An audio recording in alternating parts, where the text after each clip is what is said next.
I'm here with John Strand, J6 Defendant. And John, thank you for joining and sharing your story today with Patriot Freedom Project. Take us back to when all of this started. What was your life like before J6, and then what happened on that day? Sure. My life was definitely very different before January 6th, as it was for, I think, all of us. My particular story, I'm born in California, so I was in Los Angeles working as a model and actor before COVID happened. When COVID did happen and kind of turned my life and career upside down, I started pushing back against the government tyranny on the street, leading a freedom rally there against lockdowns. And through that experience, I met the founder of America's Frontline Doctors. So I work as the creative director at America's Frontline Doctors and Gold Care. Because of that work, we were scheduled to be speaking alongside of numerous Congress people at the afternoon event that was taking place on the ground in Washington, D.C. on January 6th. So that's what led me to the physical location. But really why I was there principally was to do my job in support of the founder of Frontline Doctors and to deliver that speech in a very First Amendment capacity. But of course, in California, I was advocating for the MAGA movement and a reversal of lockdowns and tyranny that had encroached on us really rapidly. So I very much was unified in spirit with the 1 million+ people on the ground that day that were demanding a review of a fraudulent election and really just an upholding of the proper rule of law and constitutional rights, which we were seeing dismantled at an unprecedented pace. So when you were there on January 6th, did you have any perception that you might be doing something unlawful? To the contrary, I thought it was the most lawful thing an American citizen could possibly do, again, in the explicit First Amendment way. So we were completely excited to be there, proud to be there. I'm still proud that I was there and grateful that God gave me that opportunity along with many of my American brothers and sisters. And of course, observing and experiencing the incredible way in which it was, now we know, set up in advance nefariously, but also subsequently the way it was exploited and misrepresented and propagandized and weaponized in a very widespread and a very deep-running way. Was shocking at the moment and has continued to really shock the conscience for me and I think all Americans, even though we've had now 4+ years to process it. It's still terrifying that 1 million Americans assembling peacefully, at least in the beginning, of course, and that was the intent, that would be exploited against us into a political weapon when our very intent was to simply be Americans and exercise that First Amendment in order to protect the continuation of our rights, because they were under assault. So you were living your life, you were doing your career in Los Angeles, you went to this protest, you didn't think anything of it, and then when did you receive an accusation or any communication to the contrary, and what happened after that?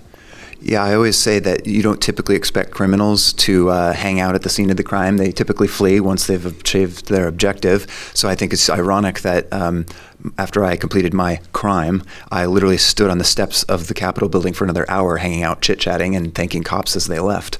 So I obviously did not have any understanding that this was going to happen the day of. However, you never forget your first time being on an FBI most wanted list. So I saw that a couple days after. I thought it was a mistake or a joke. I wasn't sure, but I just continued with my work. We were still on the East Coast touring for Frontline Doctors work.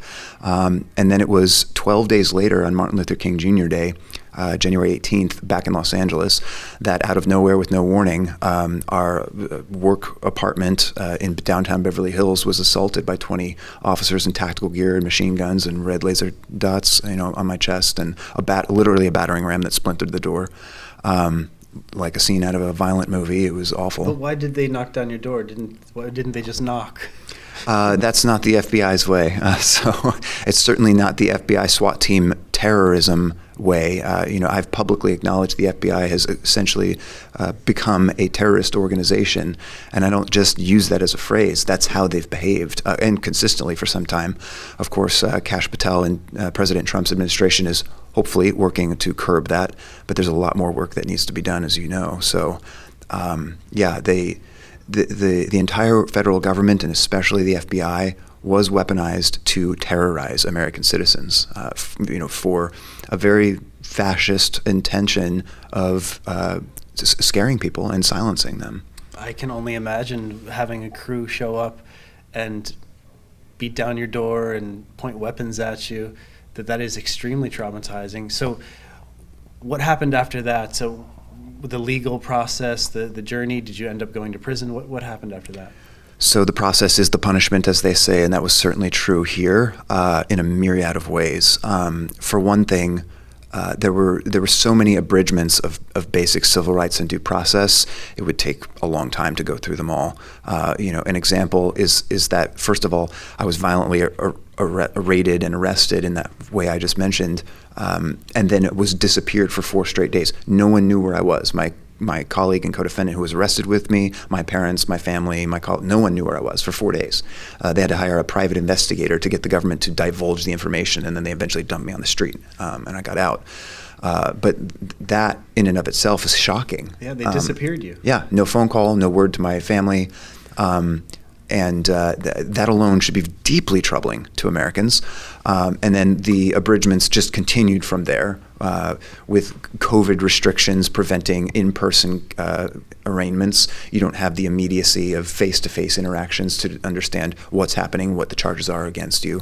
But the short answer to a long story is that my situation with January 6th was somewhat unique, where I was facing very excessive charges, including a 20-year felony, so 23 total years of potential prison, $500,000 in fines, essentially destroying my entire life. But I was given a single misdemeanor plea. So I call that a golden parachute. I've rarely heard of a plea that's that small compared to the size of the charges they bring. So I was expected to take the plea. Most people were. Most people in my life said this is the rational thing to do. But it wasn't the righteous and spiritually correct thing to do. That's what I understood and believed firmly. So I knew from the beginning, and continued to pray and trust in God, that this was what he was calling me to do, to turn that plea down. Now, doing that, I knew there was no question I was going to be convicted in a rigged D.C. court. As we've heard from others, that was clearly understood. So I knew I was essentially signing up for a felony and going to prison for who knows how many years. But there's never a right time to do the wrong thing.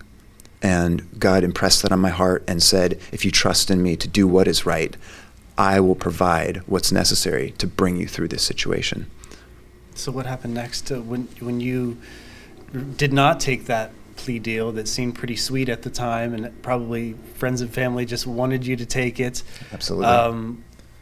What was the legal process and legal result of that before President Trump was elected? It took almost 2 years. I finally went to trial in September of 2022 after being arrested January 18th of 21. So that process was arduous, a ton of work.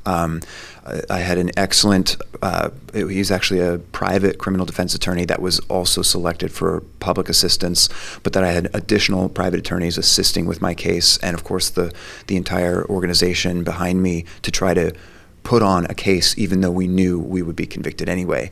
The thinking there was, I fully believed, of course, in my own innocence, but also in the corruption of the federal government having created this situation and subsequently exploiting it and obliterating constitutional rights like writ large against all the American citizens. So I intended to press my case and go to trial and put all my energy into that, knowing it would fail initially, but believing that we would make a great case that we could win on appeal. So it took an immense amount of time. I mean, I wrote a book in prison to really explain this entire story because there's so many details and it's quite dramatic. That's called Patriot Plea, coming out in a few months. But the end of the story there, at least judicially, is that I was convicted of all 5 charges. I was sentenced to, the DOJ tried to get 8 years. The judge gave me almost 3. He denied bond pending appeal, which is really outrageous. There was no reason to force me into prison because I had a viable appeal. So I was in prison for the almost 3 years, but because I didn't take the plea, I was vindicated by the Supreme Court in the Fisher decision and was released at that time because I had pressed on all charges and then continued the rest of the charges until the DOJ vacated all 5 and exonerated me within the legal system. Wow. And so what is the process now? You were pardoned also by President Trump, and I actually was technically exonerated by the Department of Justice when they vacated all 5 charges. So I actually technically wasn't pardoned, which is an important distinction to make. It's also, I think, a powerful and miraculous story of victory in the face of impossible odds. And so I love to share that story, not just for myself, but to kind of exemplify for the J6 community that in our various ways, we all supported each other, clinging to hope when there seemed that there was no hope. And also not just hope in overcoming what was brought against us, but hope in the idea of American justice and the judicial system. That it is so corrupted still, and there's a lot of work to be done, but we don't want to give up hope in that system of justice because that's what keeps us safe and free. So we want to continue to reclaim that, even in terms of reforming the judicial process itself. And you've certainly advocated for other J6ers.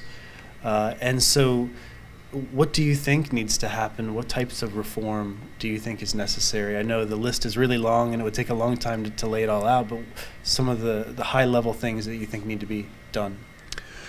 I want to answer the question more, at least initially, from a grassroots and holistic level.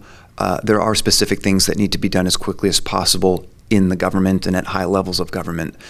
But even addressing those top-level and immediate issues will only be successful to the extent that all of us as citizens do some soul-searching and reflecting internally in our own soul, and then make choices based on that to start engaging in the culture, engaging in the government, and engaging with each other to become unified, strengthened, and activated as American patriots.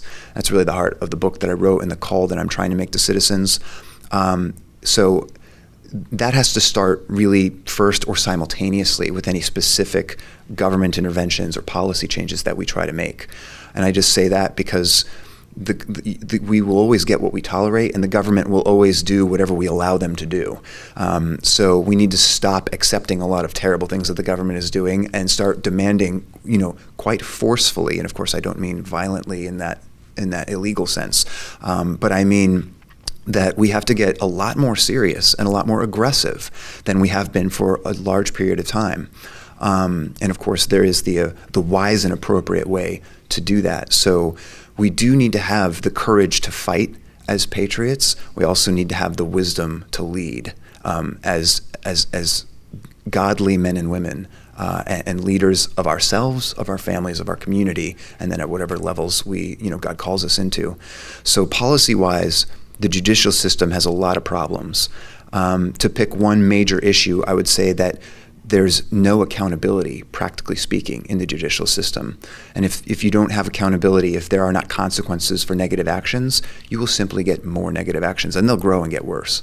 So I think we need some specific judicial accountability, specifically on judges. They're demigods with no rules. They truly are above the law, and they think that they can basically direct and even write the law.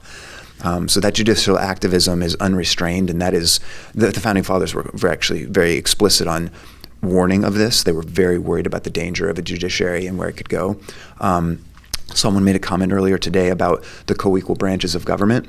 This is a very dangerous myth and a lie. It's completely untrue. The branches of government are not co-equal. There is a reason that the Articles established the branches sequentially. The founders weren't silly. They did that on purpose. The most important branch is the first one. That's why it's first. And of course, that's Congress. And the reason it's the most important branch is those are your direct representatives, because the government is not supposed to be ruling us. We, the people, rule ourselves. That's what a democratic republic is. So it's really important for people to understand that. The executive, of course, is the second branch and the second most important and powerful. And the judiciary, established by Article 3, which is only the United States Supreme Court, by the way. Every other court is optional at the discretion of Congress, the first branch. But that third branch is the third and least important branch and should be the least powerful. But that has been flipped upside down in today's world, and that's a huge problem. Right. And so what is your mission going forward? I imagine it's not just going to be acting and modeling and whatever you're doing before, because this has changed the trajectory of your life. And so what is your mission now? You just wrote a book that's going out there. Yes. You're sharing your story. Yeah, well said. God has definitely transformed my entire life by this experience in so many ways. First of all, he has really reignited my own personal faith in God, and so my faith as a Christian is definitely the most important thing in my life. I'm really grateful and proud to be wearing the pin from the Charlie Kirk Memorial Service, where God was gracious to allow me to be present and participate in that. And Charlie, of course, is known to have said recently, before he passed, that the thing he wanted to be remembered for was courage for his faith. So that is certainly true of me, and I think that's where I would always start, with encouraging others that that should be the most important thing, and that's where we start. So I love the work that God's allowed me to do as a model and an actor and a musician and an activist and a communicator in various ways. And He's allowed me to do that in different realms than I ever would have anticipated. So God has a bigger imagination than all of us, including myself, and I have a pretty wild imagination. But it's really exciting to see where He's kind of laying out steps for me to take going in the future. So definitely the book, potentially film and activities around that story, I think will be coming. But I also think it's really critical for all of us as citizens and as patriots to be taking our duty and responsibility as citizens really seriously. I think the entire concept of America is built around the idea of a covenant, a promise with God that He is our source and He has called us to be free. So freedom is our mission and our identity, which we find ultimately in Christ. But in government, we're called as Christians and as patriots to be involved in every realm of society, to be salt and light and to change the environment that we're in, as Charlie reminds us. So not all of us will run for public office, but all of us have an obligation to be involved in some way or another in the government, because America is the idea of self-governance. So how can you be self-governed if you're not contributing in some way with the governance around you? That might be on the local level. For most people, it should start there, and then it could extend to the state and federal level, depending on what God's called you to. I'm definitely preparing to personally run for a political office, which I never would have imagined I would do in my life. Like you said, I thought I was going to go back into the movies and different things, but there are not enough people of grit and of faith that are prioritizing the mission and the country above their own personal ambitions. I mean, it was a Democrat famously said, John F. Kennedy, ask not what your country can do for you, but what you can do for your country. And I think God has called us to think in those terms. I know He has for me. And I'm very excited about the preparations for running for a political office, we'll have an announcement coming in the next few weeks. That's wonderful. So what's let's say you win your office, what's something that you're going to prioritize on day one? I know there's a million things on your list, but what's guiding you, and what are some of your priorities? Well, I will start by saying that the January 6th issue is incredibly important on its own and for what it represents and symbolizes. So I certainly plan to make not only January 6th, but government weaponization and government accountability a key part of my platform and a key priority that I want to pursue. Interested in the Oversight Committee because I think there is a need for really effective oversight and accountability of various elements of the government. And I'm very proud of what you and Cynthia have done over the years with Patriot Freedom Project, the new Weaponization Watch initiative that's coming up. Really excited about that and want to be able to partner and support that. Generally, as a person running for office, and I am looking at a federal level office, my primary goal is to restore the republic. So at the federal level, I want to see us articulating and pushing and working to restore constitutional governance. We talk about the Constitution a lot as conservatives, but we need to get more detailed and more serious about understanding exactly what that means, what the founders' vision was, and reviving the vision of the founders. Their vision was so precise and beautiful and effective that by and large, whatever degrees we deviate from that vision, it tends to be negative and unhelpful. It's not to say that we can't grow and evolve, and certainly technology and other things are a present force that are real and we can direct in a good way. But the essence and the heart of how the Constitution was designed for our system to function, we have strayed so far from that. And I'm talking more than 10 years, it's like a century or so of mission creep. And we need to rewind that. So constitutional governance is my passion, and that looks like probably unwriting as many or more laws than I would try to write. Right. Well, thank you, John, for, taking that bold step to not take that misdemeanor Thank back you. in the day, because I think that that was kind of your way of taking on that mission Yes. at that moment, and you committed and you doubled down, and you chose to focus your life in this direction, and there was a big cost to that. Yeah. But there's also a reward because you learn so much and you grow so much, and Exactly right. other American citizens have learned as a result of that commitment that you made. And so I'm happy that you're running for office. I'm happy that you're, can be a partner with us and can advocate for J6ers and other victims of government weaponization, because it's so far beyond J6. Yes. There are so many other cases, and government, as you said, when it starts to grow and it starts to deviate and it starts to become tyrannical, there are just so many second order consequences, Yes. families that are impacted. Yes. This is at its root, it's a spiritual oppression. Exactly. And so we need men of faith like yourself going in there and doing that spiritual battle. So thank you for doing what you do. Amen. Thank you. Thank you for sharing your story. My pleasure. My honor. God bless you guys at Patriot Freedom Project, and may God continue to bless the United States of America. Amen. All right, I guess you guys are hungry.